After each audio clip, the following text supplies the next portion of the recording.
Quase todos os países do mundo, hoje, operam sua economia por meio de alguma forma de capitalismo. Mesmo os poucos países restantes que não se encaixam claramente na definição de uma economia capitalista, e até mesmo países que construíram uma identidade nacional em oposição ao capitalismo, adotaram de boa vontade, ou a contragosto, muitas de suas características. Mas será que essa hegemonia capitalista global é inevitável? O capitalismo como existe hoje é um fenômeno relativamente novo, pois só começou realmente a tomar forma com a Revolução Industrial.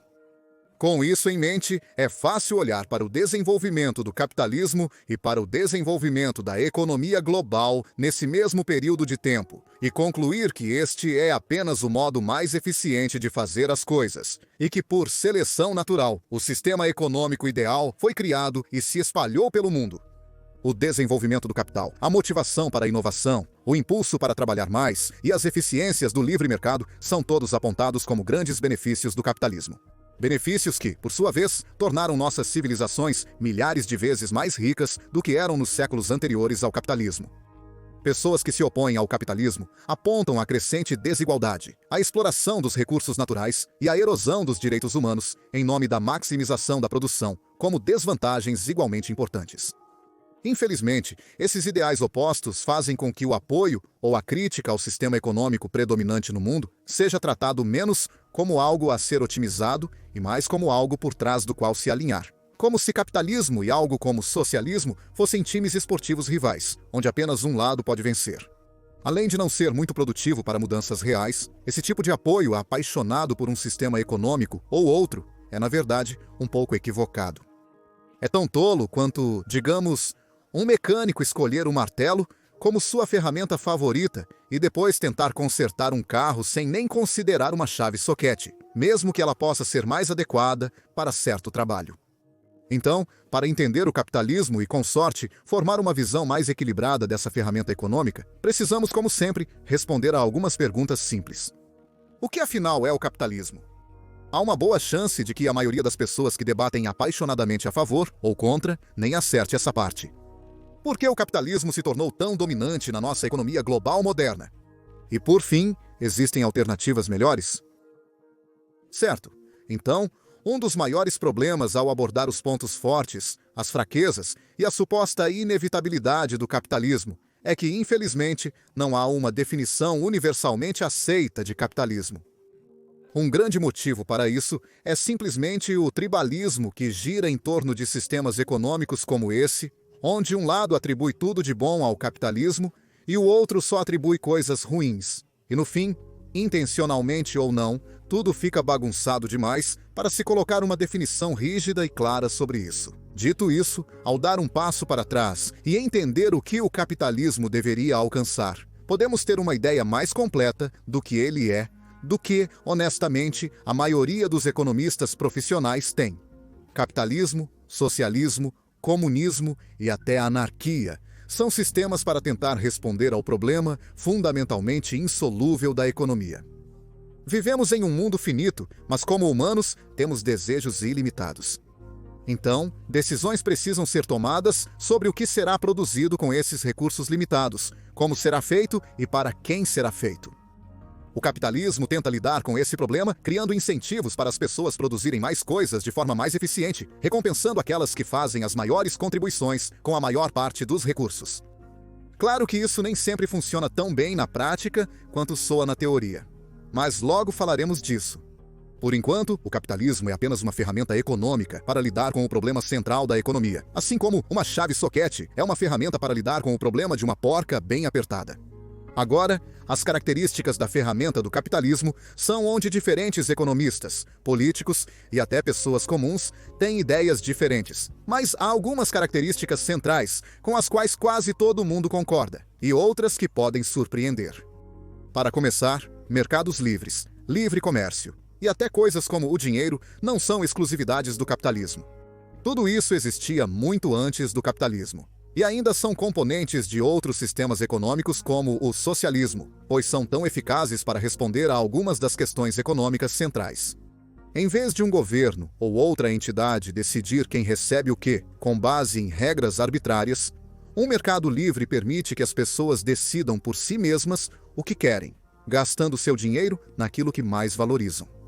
Isso, por sua vez, indica aos produtores o que devem produzir mais e o que devem produzir menos, para que a economia aloque seus recursos limitados de forma mais eficiente no que as pessoas realmente querem.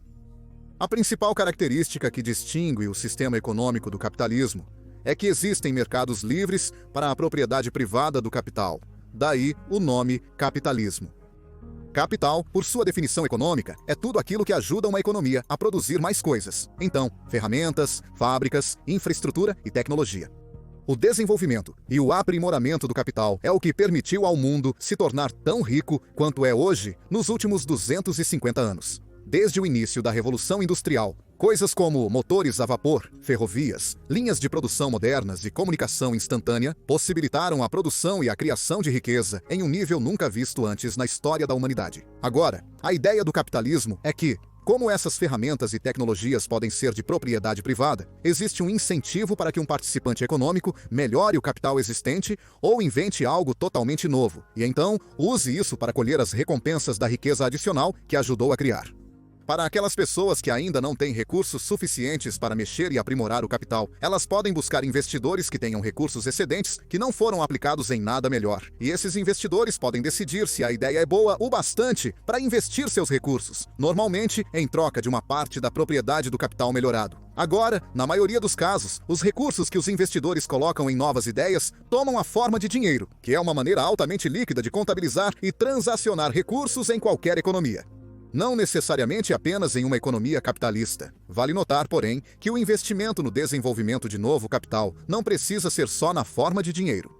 A OpenAI, a empresa por trás do ChatGPT, recebeu bilhões de dólares em investimento da Microsoft, mas a maior parte disso veio na forma de a Microsoft permitir que eles usassem seus servidores para rodar seus programas de inteligência artificial. Neste caso, a Microsoft, o investidor, tinha recursos adicionais, espaço livre em servidores, que poderiam ser dados a uma empresa com uma forma de aprimorar o capital: tecnologia de inteligência artificial.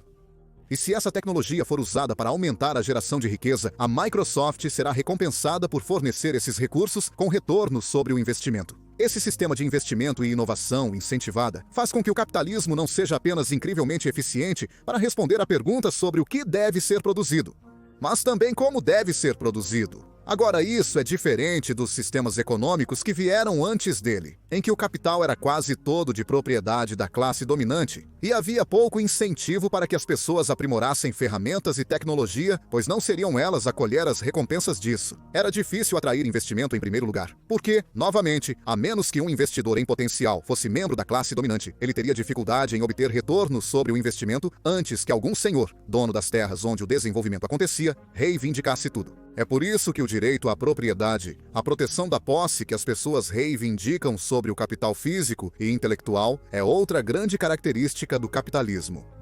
Se as pessoas forem recompensadas por melhorar quanto uma economia pode produzir, ou, pelo menos, por fornecer recursos às pessoas que podem melhorar quanto uma economia pode produzir, bem, naturalmente, uma economia produzirá mais, o que significa que mesmo pessoas comuns, que não são investidoras ou inovadoras, terão mais riqueza e acesso a mais recursos do que se esses incentivos não existissem. Agora, é exatamente isso que aconteceu. No mês passado, exploramos a economia da Roma Antiga e vimos que, como o Império não tinha muito em termos de capital, como máquinas, tecnologia e até infraestrutura, a economia não produzia bens e serviços nem perto da escala que temos hoje. A maioria das pessoas na época dedicava quase todo o seu esforço apenas para produzir comida suficiente para comer. Pessoas na maioria dos países ao redor do mundo hoje, especialmente em economias avançadas, desfrutam de acesso a mais bens e serviços do que até reis de algumas centenas de anos atrás, porque há muito mais para todos. Claro que os benefícios desse sistema elevaram todos. Os economistas chamam isso de maré que levanta todos os barcos. Mas alguns foram elevados muito mais do que outros, e isso é apenas o começo dos sérios problemas do sistema. O capitalismo, como sistema para incentivar o desenvolvimento e uso do capital, fez muito bem ao mundo, mas, frequentemente, vai longe demais em áreas onde os fins não são a intenção dos meios. Obviamente, alguns dos críticos mais vocais do capitalismo são pessoas como Karl Marx e Vladimir Lenin, que chamaram os trabalhadores do mundo que ficaram para trás a tomar os meios de produção. Agora, quando Marx e Lenin escreviam sobre isso, uma tradução melhor provavelmente seria tomar os fatores de produção, pois eles não estavam apenas falando sobre retomar fábricas e máquinas privadas, mas também sobre os outros fatores de produção, terra e trabalho. A propriedade privada do capital incentiva os proprietários a tornar esse capital o mais eficiente e eficaz possível para agregar valor à economia de mercado. Mas algo como possuir terra, pode-se argumentar, tem muito mais desvantagens e fornece muito pouco do lado positivo, porque é muito difícil melhorar um pedaço de terra, da mesma forma que alguém pode melhorar uma tecnologia. Agora acho que é hora de fazer um grande alerta aqui. Eu sou, pessoalmente, alguém que possui terras para morar e para alugar para outras pessoas. Então, mesmo que seja do meu interesse pessoal manter o uso da terra para retorno econômico, isso causa alguns problemas. A terra é um fator fundamentalmente limitado, porque, ao contrário de um equipamento, ela não pode ser criada. Bem, não de verdade. Terras caras não aumentam o produto econômico total e, em muitos casos, a médio e longo prazo, podem até reduzi-lo. Se a terra se tornar um investimento mais seguro e fácil do que o capital, isso desviará dinheiro de desenvolvimentos que realmente beneficiariam toda a economia. Se um investidor pudesse colocar 1 milhão em novos equipamentos agrícolas, ou 1 milhão apenas em possuir uma fazenda, então, não importa qual seja o preço das terras agrícolas, não vai produzir mais ou menos comida só porque ficou mais caro. Se esse dinheiro fosse gasto, em vez disso, na compra de equipamentos, mantendo todo o resto igual, aumentaria a produção, porque algo como uma colheitadeira ou sistemas de irrigação melhores pode ser usado para produzir mais comida a partir da mesma terra. Terras caras também pressionam pessoas que poderiam inovar em uma economia a não correr riscos, por medo de perder um lugar para morar. O argumento a favor do capitalismo, em relação a qualquer outro sistema econômico, é que ele se mostrou altamente eficaz em maximizar a produção econômica total. Então, mesmo que crie desigualdade, ainda há mais para todos no total. Mas, se ele incentiva comportamentos que podem até reduzir a produção no longo prazo, então é um sistema que pode ser melhorado. Isso se aproxima muito das ideias do georgismo, um tipo de capitalismo onde as pessoas ainda podem ganhar dinheiro investindo ou criando coisas que produzem outras coisas, ou simplesmente trabalhando muito, mas são fortemente desencorajadas a lucrar apenas possuindo terras. Normalmente, isso é feito por meio de impostos muito altos sobre o valor não aprimorado da terra. E, em versões hipotéticas extremas de uma economia capitalista georgista, o único imposto seria esse tipo de imposto, incentivando ainda mais o desenvolvimento de empreendimentos para melhorar a produção econômica real. Agora, isso provavelmente merece um vídeo próprio, e é improvável que um imposto sobre o valor da terra, por mais alto que seja, consiga substituir todos os outros impostos de uma economia. Ainda assim, é uma ótima demonstração das falhas reais do capitalismo e de maneiras criativas de corrigi-las, além da ideia econômica de que isso destina mais recursos para criar ainda mais recursos, em vez de a riqueza de uma nação ficar presa literalmente ao seu solo. Há um argumento moral bastante convincente de que a terra de um país deveria pertencer ao povo desse país, e se um indivíduo ou empresa quiser o direito exclusivo de usar essa terra, deve compensar todos os demais por isso. Então, o capitalismo é excelente para aumentar a produção por meio da criação de um mercado livre para o capital. E pelo menos na sua forma atual, isso também teve a consequência de transformar a terra em um ativo especulativo. Mas talvez a maior crítica ao capitalismo seja o que ele faz com o terceiro fator de produção, o trabalho. Hoje, em economias avançadas modernas, as pessoas não podem comprar trabalho diretamente. Essa prática é mal vista atualmente. Mas outra característica das economias capitalistas é que ainda existe um mercado livre de trabalho com o mercado de empregos, onde trabalhadores podem vender suas horas e empresas podem comprá-las. O capitalismo também oferece um incentivo aqui para que os trabalhadores aprimorem o valor de seu trabalho, da mesma forma que incentiva inovadores, investidores e empresários a melhorar a qualidade do seu capital. Se uma pessoa tem mestrado em engenharia, ela provavelmente conseguirá produzir mais valor econômico em 1 hora de trabalho do que alguém que trabalha com empilhadeira. E quem tem habilitação para operar empilhadeira, provavelmente vai conseguir movimentar mais coisas em um depósito do que alguém usando as próprias mãos. O mercado formal e bem desenvolvido de empregos especializados faz com que as pessoas tenham incentivo para adquirir habilidades que proporcionem o maior valor à economia, o que, por sua vez, significa que mais valor é produzido para todos. As pessoas também são incentivadas a fornecer trabalho naquilo em que são boas, pelo mesmo motivo. Esse sistema não é perfeitamente eficiente de forma alguma, mas é muito mais eficaz do que algum tipo de organização central determinar quem faz o quê. Antes do capitalismo, os papéis das pessoas na sociedade basicamente eram apenas delegados pela classe dominante. E, como a vasta maioria era de trabalhadores e agricultores de qualquer forma, não havia tanta necessidade de alocar mão de obra qualificada onde ela agregaria mais valor. Portanto, no geral, esse sistema moderno de mercado livre de trabalho parece uma grande melhoria, e de fato é. Mas, novamente, não é isento de problemas. Num sistema capitalista, quem possui terras e capital, 2 dos 3 fatores de produção, tem o incentivo de pagar ao terceiro fator de produção, o trabalho, o mínimo possível, para reter mais benefícios econômicos para si. Graças aos fortes direitos de propriedade e proteções existentes nas economias capitalistas modernas, é muito fácil adquirir grandes quantidades de terra e capital. Jeff Bezos não precisa montar seu próprio exército para proteger todos os depósitos da Amazon no mundo. Isso já é feito por ele. E como terras e capital podem ser usados para gerar retornos econômicos e adquirir ainda mais terras e capital, é muito fácil que esses fatores de produção se centralizem nas mãos de poucas pessoas. Já o trabalho é fundamentalmente limitado à quantidade de trabalho que uma pessoa pode fazer. Então, por sua própria natureza, está muito mais espalhado entre todos os participantes econômicos de uma economia.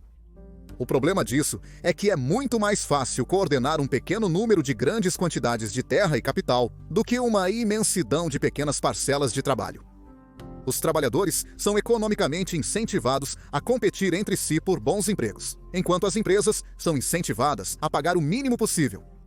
É aqui que surgem os apelos para que os trabalhadores, o fator de produção, que são pessoas vivas de verdade, tomem os outros fatores de produção, terra e capital, daqueles que lucram ao reivindicá-los. E como um dos pilares do capitalismo é a proteção da posse da terra e do capital, tais ações drásticas seriam uma rejeição completa do sistema capitalista. Agora, na realidade, o capitalismo é uma ferramenta muito eficiente que inegavelmente fez coisas incríveis pelo mundo. A riqueza de que todos desfrutamos hoje, mesmo que não pareça assim quando olhamos para milionários e bilionários, ainda é muito melhor do que trabalhar duro no campo. Recompensar o desenvolvimento de ferramentas, tecnologias e habilidades para construir nossas economias modernas foi um grande sucesso do capitalismo, mas isso não significa que seja perfeito ou inevitável. O capitalismo é uma ferramenta econômica que fornece e responde às questões econômicas centrais e facilita o seu enfrentamento ao oferecer mais recursos para serem distribuídos. Responder o que produzir é uma questão muito mais agradável de lidar quando se trata de escolher entre carros elétricos ou carros a gasolina. Não é tão agradável quando a decisão é entre produzir comida suficiente e produzir remédios suficientes. Capitalismo não é mau, nem é algum presente virtuoso que abençoou a humanidade. Assim como um martelo, não é mau nem bom por si só. É uma ferramenta que pode ser muito útil se usada corretamente e causar muito dano se usada de forma errada.